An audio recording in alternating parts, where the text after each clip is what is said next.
Welcome to Think Big with Dan and Qasim. Join hosts Dan Melnick and Qasim Masood as they explore big ideas, limitless possibilities, and engage with visionaries, entrepreneurs, and thought leaders who dare to dream big, get inspired, motivated, and find practical tips for personal growth.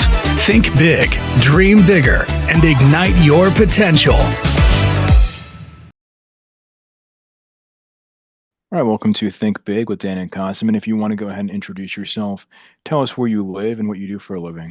Hey, I'm Dennis. I'm what am I? I've been in mushrooms all my life, and today I run a mushroom company. We run a fungi boutique, which celebrates the power of mushrooms, and we explore all the magic that comes out of the kingdom to see how we can make our communities and our world around us better. And so our focus is to educate people through food on all things mushrooms. Awesome. So how did you get the idea to start this company? I was doing a lot of retail, working with giants in the grocery space, both on the Canadian and American side of the border. And so as I was, in stores, a lot of stores in Whole Foods Market around Michigan, all the way out to Chicago and rest, I'd be cooking in stores and I'd be talking to people about mushrooms all the time. And so every week I would spend 4 days a week just cooking with people and chatting with them, why they select certain foods. Why do moms with 2 screaming kids grab all that microwavable food? What are the reasons behind all those choices? And then again, what are the reasons for walking into a grocery store, right? And then I found out that more than 50% of people that walk through that walk into a grocery store that decide I'm going to go to a Myers or Kroger or whatever else, they don't know what they're cooking for dinner that night. So if you're good enough to have a conversation with them, to listen to them, they will share the world with you, right? Some people just, finished work and are looking for new conversations to challenge. And then others are having screaming kids that, while I'm feeding the kids, we're having a quality conversation in regards to why do they choose microwavable food over fresh mushrooms, for example. And so the more that I talk with people, the more I was on the understanding of how much, number one, people valued mushrooms, how much people wanted to explore further with mushrooms but didn't have an opportunity to the point where I actually sat down and sent an email to one of the top guys in Whole Foods and saying, hey guys, I think there should be a mushroom hub in every Whole Foods across the country. And, a number of years later down the line, I opened up my own, mushroom hub because of that necessity. I believe that, in the near future, the grocery stores that are thinking in the future are going to now claim there will be, whether it's, Kroger, Walmart, Whole Foods, or whichever other one out there, will have an actual aisle in the grocery store, which will be designated for all things fungi, right? Whether it's fresh mushrooms, dried mushrooms, marinated mushrooms, pickled mushrooms, you name it, right? And so when you have this one ingredient with so much power, you got to put a spotlight on it. So it's not a greeny leaf, it's not an onion, it's not, it's the one ingredient that we have the most in common with. And so I believe that required a spotlight, such as, so when people walk in the store and say, wait, all you do is mushrooms? It's like, yeah, that's all we do. And then, an opportunity occurs, right? Right. So as of now, you guys have like a physical store location, correct? Yeah, so we have 2 locations. We have 2 locations, one in Windsor, Ontario, and one in Detroit, Michigan. And so our focus is to now standardize the menu between the 2, and then look forward to expanding further within the region. So are you planning on, or do you have like products as well to sell to grocery, or is it more of just like focus on selling products in your location or e-commerce? I guess, like, what are you really focused on in 2024? We're focused on feeding people really good ingredients. We want, I want people to go to bed knowing that what they ingested and what they took the pride in consuming that day came from us, and that we are proud of the fact that when they do go to bed, they're better for it, right? And so I don't anticipate going national grocers for, X amount of time. However, the more locations that we have, the more consistent and more accessible our menu is, I'm planning on taking top 3 of our products potentially and saying, okay, this product is really killing it in our store, and it's killing it also in all of our, partnership stores where we can piggyback off of, empty grocer shelves that we can sort of tap into, right? And that's mom and pop shops, primarily convenience stores. Some, our products are really good. Our frozen line of fungi-based powered by plants is great in a setting where there's a lot of industrial areas, and it's, like a 7-Eleven. And so you go into a 7-Eleven, you have their standard 7-Eleven food. Well, if 7-Eleven is allowing you to explore about 10% of local items in the area, well, why not put our soups, wild mushroom soup in there, where they can pull it out, flip the lid, plug it into a microwave, and all of a sudden they got this high nutrient dense food that is vegan, that is gluten-free, that is plant-based. It's fungi-based, right? So it's fungi-based powered by plants. So all of our, we mimic a desired number of foods which are popular: the chili, the bolognese, the lobster bisque, all based on mushrooms that have the taste and texture and profile that you would do from eating the conventional style foods. For sure. So, but if somebody lives like in a different state, like I do in Texas, could they buy your products online, or I guess like what does that look like? Not at the moment, no. And I don't think I don't think my product should be in Dallas unless there's a mushroom hub in Dallas, Right. and that's to save the integrity of the quality of the product. We are, the whole concept would, I always wanted to grow the model into, a dozen stores and prove the model in a vertically integrated circular economy basis, and then take that same model and then plug it in different areas of the country. Because the idea is not just to start the next McDonald's of mushrooms. The idea is that we are educating people so that the next generations can entice themselves into the wonders of mushrooms, and hopefully somewhere out there there'll be a genius who will take a fraction of what we give them and glorify it into such an industry that will save our planet. Right. So whether it's through food as an ingredient, as alternative proteins, alternative meats, or whether it's, looking at some of the samples that we have from EcoVade mushroom packaging, where they say, oh my God, look, I'm holding a 100% biodegradable product in my hand, and it came from fungi, so it's like, we want people to not only be amazed through the taste profiles, we want people to understand that our world is intertwined in fungi. So we have a lot of, I feel at times I feel like one of those priests, who says, I converted a religious person, or I converted a non-believer. And that's exactly what it is. You have people walking through the door, and there's like 5-6 of them, and then one of them is like, I hate mushrooms, and I'd be like, oh, I'd like to talk with you, right? And then when you dive into the realm of, well, why do you hate mushrooms? Well, my aunt was sticking them in everything, and I didn't appreciate it, and there's so many different components.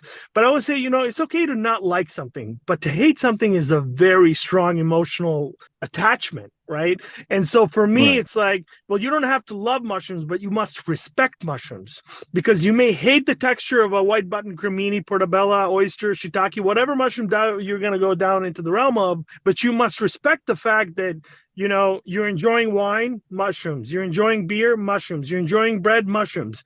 But there's so many on the medical side of things. There's so many things that are happening, from penicillin to the fact that there's a mushroom that helps our body not reject a new organ within, that stems from fungi, right? And so when you see how intertwined our world is with this one concept within this one kingdom, the conversation is so much deeper than, hey, do you like this? So I'm hoping that's where that, that we're a spark of somebody's imagination or somebody else's curiosity, and we hope to do that with the way that we talk to people, to the way that we present certain aspects of fungi to them. That's amazing. So in terms of like getting the word out locally, so have you done like PR or advertisements? Like what have you done to get people in the stores? We made people feel good, and that was it. When I look at my business and where we've come, and to say that, I've spent $0 on ads, I've spent obviously on branding and marketing. That's as any company, because we are building something of value that I want people to be able recognize and grab a hold of. But 100% of my clientele is neighbor's neighbor, neighbor's cousin, neighbor's, brother-in-law, son-in-law, and then we realm into the second generation out of European backgrounds or Asian backgrounds, so it's more of a community that is within our society, that it's like a grassroots movement of good feeling, good food, right? And so whenever there's good food, there's good conversation, and whenever there's good food and good conversation, miracles happen, right? And so that's sort of where that enticing component is. So did I want to go out there? Like, we have a great chaga tea, that we make in house. 2 ingredients: spring water, chaga. That's it, right? And thyme. Sorry, 3 ingredients. Thyme is the third one. And so when people drink this product, I can mass market that product, no problem. Easily, potentially doable. But that's not the point. The point is how can I grab somebody's hand and really cherish that hand and that communication, that contact, and let that vibration and that energy transpire to more hands that are reachable in that essence. Because, I always look at it, when it comes to investment of technology and where our whole world is, I always look at, well, this is all great, but what if this whole scary scenario, if, let's say, there's no more electricity, or there's no more X, well, then what did you achieve? You didn't achieve anything. You didn't inspire anybody locally. You didn't change your local community. You didn't feed anybody locally. You didn't feed the needy in your community, right? It's like that component of where people in your community, and we have thousands and hundreds of thousands of people who rather click a button and save a child in Africa, but when you tell them that same child exists, 12 miles away from you, oh, well, hold on, that's not my problem. But for 99 cents a day, I will help an African starving child, right? So it's like, okay. I really want to have a community that, when we do events, people show up, and people show up in drones because of the way that we do things. And then, Christmas time, we haven't done in last Christmas, but things that we do is we partner with local food partners and other partners that care about the community, and we built. So for example, during COVID in 2020 December, everybody's up in the wounds, what's going on, etc. We managed to, during COVID in 2020 December 25th, I found out how many people were starving during that period, that I just went online and posted on our social media, and suddenly we collected close to $3,000. We made 770 liters of soup. That's what is that, 100, what would that be, 150 gallons, 100, 200, close to 200 gallons of soup that we made, that we donated, from people that worked as first responders to the people that were on the corner of the street trying to get warm. That to me is important, because that automatically allows us to do something of value within that energy beam within the country. So we're not a marketing company, although I consider us the marketing company of fungi. We're not a marketing company, as so many are out there, where I'm buying a product from an X person and then taking it into my kitchen, making a new product, and then launching it, right? There's so many out there that are doing that, but that's a short-term run for me. I'm interested in the next 30 years of what mushrooms are going to do for my community and the global concept of what we're trying to achieve. For sure. So how do you focus and measure customer lifetime value? Like, if somebody comes in once, like re-engaging them to come back for more food? Just listening. Listening is such an undervalued part of a sales job and a marketer job. I tell my team always, it's like, when they walk in, acknowledge them and listen. Like, there's no reason to say, hey, try this, we just got this thing in. No, you're automatically forcing a conversation. And we're not that kind of a store. You're not working on commission, you're working on emotion, right? And so if a person comes in and says, you know what, I'm not sleeping well, what do you suggest? You know what? Reishi, people have a great response to reishi. People have a great response to lion's mane. We do have this tea. It's not it's a natural tea, but it's not so we promote like raw tea. So if you want to drink chaga tea, there are products out there on the market that will get you to drink chaga tea. But I will teach you how to take raw chaga and make the tea. I want you to spend the 5 hours in your kitchen to do that ceremonial run, because once I teach you once, you're off to your own fishing game. I don't have to teach you to fish anymore.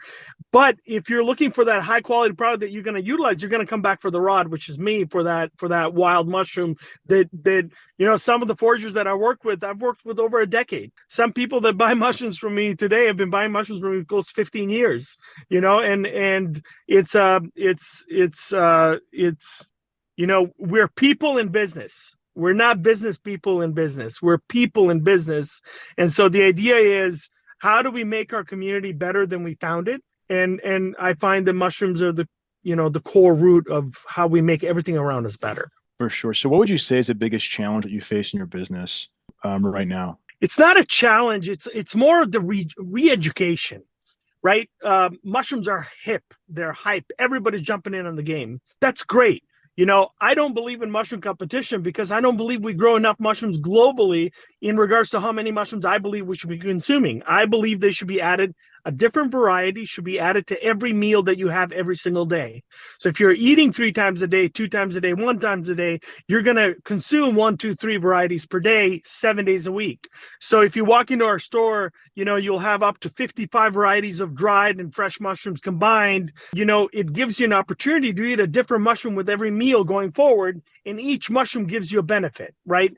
And so nowadays, especially during COVID, when everybody was stuck in their homes, everybody and anybody got into mushrooms and like, I'm going to grow mushrooms. I'm going to do this. Great. Amazing. Not enough people grow mushrooms, but let's do it right.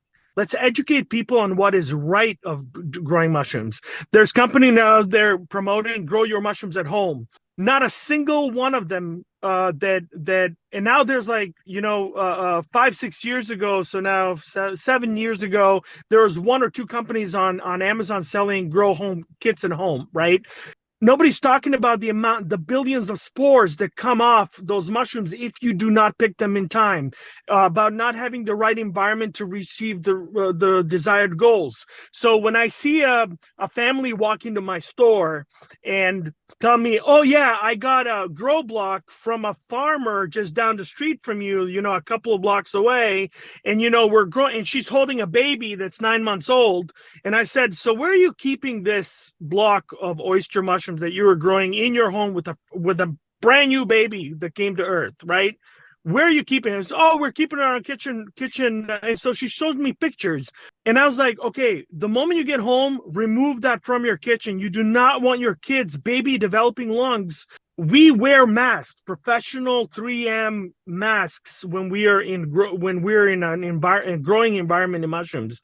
And now all these guys who want to make a quick buck are selling hundreds of them online to families across, where there's kids walking around, children playing around, dogs, cats, other pets, right? When you do not follow the rules correctly, it can kill you. There are, you do this consistently over a span of time, it can kill you, especially if you're prone to asthma and other respiratory components, right? So that's the stuff that really bothers me, because it's easy to educate people, in my opinion, because it all requires is patience, right? Patience and due diligence is what gives you longevity in educating an individual. But when you have to re-educate an individual that was hurt by some other mushroom farmer, or any other farmer for that matter within any other industry, we're obviously talking mushrooms, that's when you now have to tell that person, like the people that were in their teens being shoved pickled mushrooms into their throats by family members, same component. Now I got to re-educate that person and say, well, hold on, not all mushrooms are the same. Every mushroom has a different texture profile and taste profile, etc. So that effort and that will to change that person's mind is double, triple, quadruple, depending on how stubborn that person is, right? And so it's like, well, hold on a second. I would rather anybody coming into the industry say, hey, I don't know. You know how many times I'm 41 years old. I've been in the industry all my life. I grew up on mushroom farms in Europe, in China, in Vietnam, and then North America, so I dedicated my life to mushrooms, and not because choice, but because mushrooms shown me the way. And so when I see that, along the way, and I sit back and I remember, oh my God, how many times I said, I don't know. And I would go to a valued person who's in the industry for X amount of time and say, I don't know how to do this. Can you help me? Can you show me the way? What should I do? But all these newbies, they go on YouTube, they find one thing and they stick to it. And they're like, I know everything. And you're like, okay, man. Okay, since you know everything, cool. And then I have to go to a farmer's market where somebody approached me and said, yeah, I bought mushrooms and this is what happened. I was like, so why didn't you tell the person? I was like, well, we did, but they're not getting back to me. I was like, okay, so there's a reason why why you have the problem. So that's my biggest challenge is the re-education of people. And I guess I could talk about this for a long time because it does bother the crowd. I don't like when people who are trying to give a chance to something new are being taken advantage of. And I find that when you're giving somebody a product that you're not educating them on the potential harms of that product, especially when that product, when you handle it, is so good for you, But if you don't handle it right, it can be bad for you. For sure. So, like obviously now in 2024, many companies are looking for the best use case for things like AI. So, do you guys use AI in your business? And if not, like where do you think the AI can maybe like come in and help you guys out? That's a great point. But a book was recently pulled from Amazon, an AI. Somebody utilized AI and published a book on foraging mushrooms. And there's an old Chinese proverb that says all mushrooms are edible, some only once. And that pertains to the fact that some mushrooms can kill you within ingestion of 3 to 7 days. And I mean, it will kill you that you will remember every single moment of that day before you leave the planet. And so especially like during COVID, everybody went into everybody was stuck in their homes, so everybody went into the wild, right? And so a lot of people were looking for psychedelic mushrooms in the forests of North America, and there are lots of them out there, but they mistook it for a different mushroom, a little brown mushroom, which was actually toxic or even as far as deadly. And so the spike of poison control in the country tripled. And just recently, about 5 months ago, when this whole ChatGPT got announced, somebody, dwell down the rabbit hole, got AI to publish this book through Canva, I guess, and it turned out that it was talking about specific types of mushrooms in a completely inaccurate way that it could potentially have caused harm, right? And so where AI comes in is with a lot of, you can do it on the wild mushroom side. Can you do it on growing mushrooms? Yeah, I think you could. I think you could train an AI in the perspective of a futuristic grow mushroom, like a grow mushroom environment component potentially, but I talk about food safety a lot because food safety is a big part of our business, is that I was doing, for example, I was working with an individual and, he was asking for consulting advice on food safety and traceability and, critical control points and et cetera. And so he's like, oh yeah. And he's like, I got the program from, and so I'm giving him advice and he's like, yeah, I got the scoop down from ChatGPT. I was like, okay, good. So use it. But that ChatGPT, that AI can never go to a farm and smell it, can never go to a farm and see something unless you have an AI, one of those, is it Optimus, the new one from Apple, from Elon Musk? Like the glasses. So unless it's got a 360 view, that's like 360 view, and you're programming to look at critical control points at processing facilities for food, I would still want a person to go behind and say, okay, really, smell it, touch it, feel it, does it make sense, etc. I think AI could do 95% of the work, but that 5% always has to be done by a professional individual who knows exactly what they're looking for, right? And so, is it possible? Is it down our realm where it's 100%? I'm not on top of it as I. Well, what about maybe like AI, but... if a customer has questions about your products, like on your website, maybe something like that. You know what? I don't know. I guess I'm a traditionalist. I like people. I like people. There's so many people unemployed. This is the part about the country that I don't understand, right? So many unemployed people in the country. So many technologies out there. So all these unemployed people can sit at home and do call. They can answer your phone calls for all these companies. Instead, we're getting, people from Malaysia, from Indonesia, from Vietnam, from China are answering our phone calls, and Turkey and the rest of the world, right? And I'm like, well, why can't an American who went to an American school that knows the language, that can communicate easily without a barrier. And I mean, I'm an immigrant, right? So I'm not. There's nothing wrong with a global economy component, but there is wrong when your neighbors are don't have a job and you don't want to train the neighbor just because the neighbor you got to pay $5 more per hour, right? Where AI comes in, I've utilized some of the companies that I'm working with have done AI.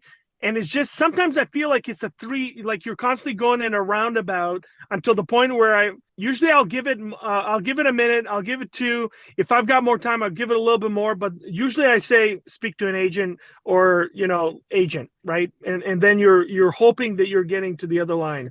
Again, I'm not fluent in AI or the technologies out there that I can now claim 100% I'm right. I could be proven wrong for sure. But when certain clients who have been working with me for X amount of time, I don't want Juliet to answer an AI call. I don't want, from Kristen and the rest of it. They want to hear my voice, however challenging that may be in growing your business, right? But there's a thing there. I don't know how to, it's a finesse, I guess, of the kind of business that we're trying to achieve. And again, I'm sure there's industries out there that are killing it with AI and customer support. Right.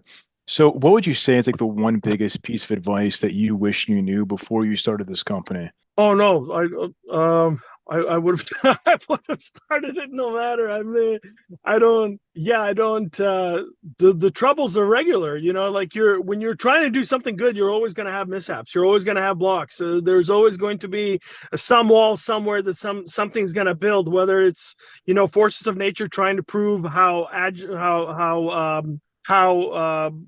vigilant you are towards your passion and such. To me, there's no no's. There's a yes always somewhere there, and you're gonna approach 100 no's, but eventually you're gonna get to that yes. The key is to keep that inner courage alive and never allow the light to diminish, right? There's always going to be naysayers. There's always going to be things that are so that sort of thing. The biggest challenge is, I guess, don't listen to people. Maybe what they say is like, why would you ask? If you have a problem with your car, why would you go to a doctor and ask for advice, right? It's like you want to go to somebody that's gone through that. You want to go to a mechanic and ask for advice, right? And so we live in a world where everybody out there has a solution for everything, right? It's like they're talking about, like, I get bombarded. I would say on LinkedIn, just in the last week alone, we've got 5-6 people offering me services of certain things, and I was like, and I think it's all AI. I think, right? Am I wrong? It could be, right? Yeah, it could be virtual assistants. Yeah, I mean, but I do see lots of AI messages where it's like people you could just tell. It's like, I hope this finds you well. It's like nobody talks like that, Yeah.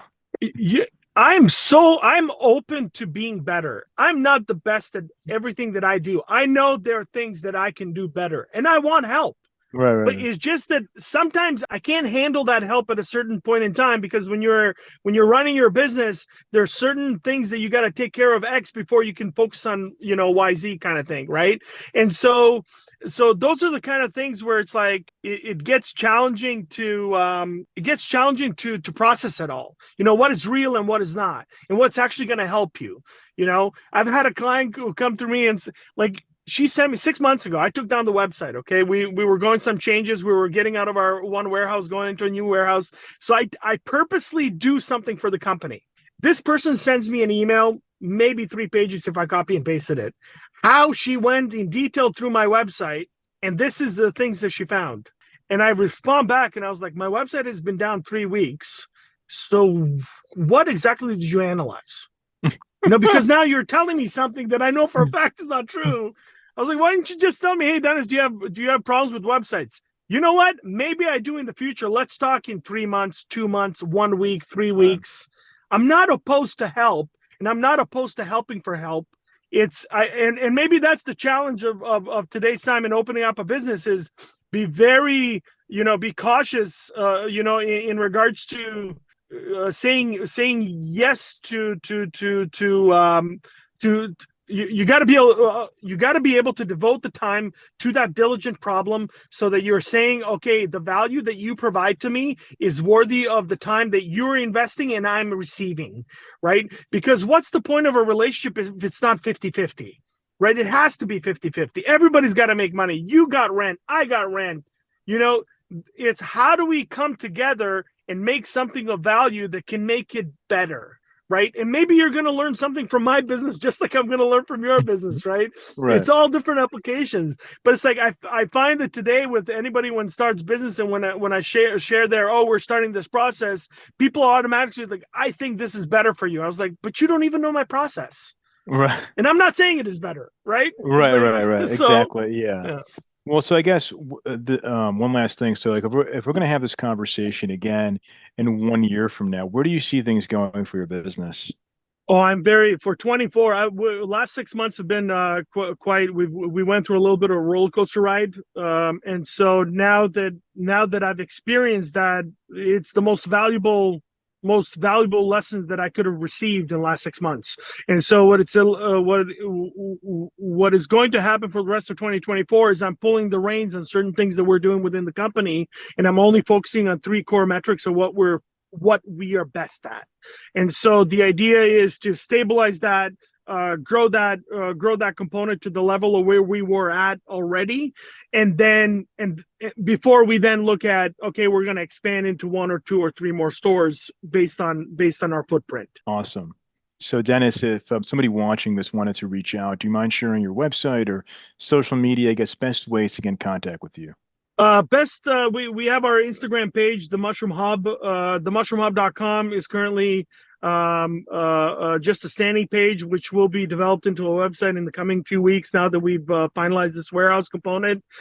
So it would be themushroomhub.com, the Mushroom Hub tags online, and then also we're quite local on LinkedIn. Me personally, Denis Vidmar, Dennis with 1 N, and then also all the professional pages as well. But I welcome everybody and anybody to contact me if you want to chat mushrooms, and if you want to dive into the world of mushrooms. And if you don't know what you're doing with your life today and you want to jump on the hop train of mushrooms, let's sit down, let's have a conversation. Let me help in any way, shape, or form that we can get as many mushrooms out there in the market as possible. Awesome. Well, Dennis, thank you so much for your time today. Dan, thank you so much. Of course. Thanks. All right. Bye.